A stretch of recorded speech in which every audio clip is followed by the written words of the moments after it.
Hello and welcome to Petsia. Authorities in Wuhan, the epicenter of the coronavirus pandemic, have officially banned the eating of all wild animals, it was announced today.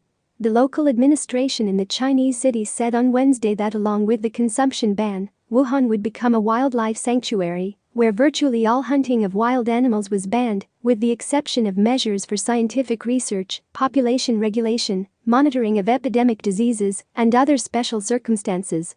As part of the ban, the city introduced stringent controls on the breeding of all wild animals, prohibiting any to be reared for food, CBS reported. Wuhan will also join a wider scheme across the country to offer buyouts to farmers who breed wild animals. Wuhan, a city of 11 million people in the Hubei province of China, saw the first cases of COVID-19 late last year.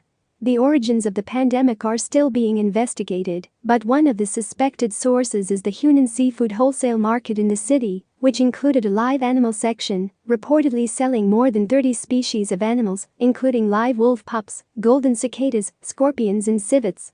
China closed the market in January. On the whole, researchers agree that the most plausible explanation is that the virus made the jump from an animal to human in a zoonotic spillover event. China has been under pressure from the global community to tackle its illegal wildlife trade after it was linked to the emergence of zoonotic diseases. The global death toll is now 318,789 people from the coronavirus, the World Health Organization reported today. More than 4.7 million people have been infected worldwide. Last week, 2 central provinces in China announced plans for a government buyout for wildlife farmers to help transition those whose livelihoods depend on breeding wild species for consumption away from the practice. The plans would give wildlife farmers in Hunan and Yangtze provinces, 2 neighboring regions, the opportunity to be compensated for switching to grow fruit, vegetables, tea plants, or herbs for traditional Chinese medicine. There is also an option to breed other animals such as pigs and chickens.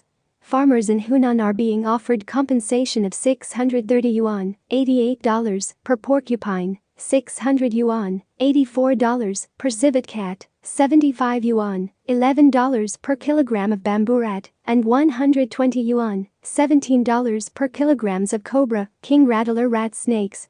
Each wild goose or Chinese muntjac deer will be worth 2,457 yuan, $345 each. In February, China issued an unprecedented temporary nationwide ban on all terrestrial wild animal commerce and consumption, including exotic species raised on farms. The initial buyout covers 14 species of farmed wildlife, and only farms operating legally with breeding permits before the February ban are eligible for the program. At present, the Wuhan ban lasts for 5 years. Similar bans are in place in the cities of Beijing, Shenzhen and Zhuhai, but they have been made permanent.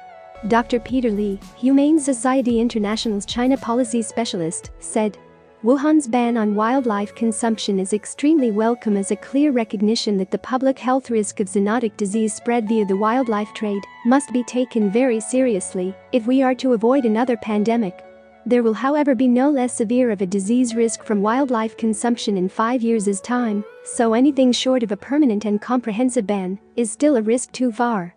Wuhan becomes the 4th city in mainland China to show such leadership, but we now need cities and countries across the world to step up to the plate and shut down the dangerous wildlife trade. Don't forget to like, share and subscribe.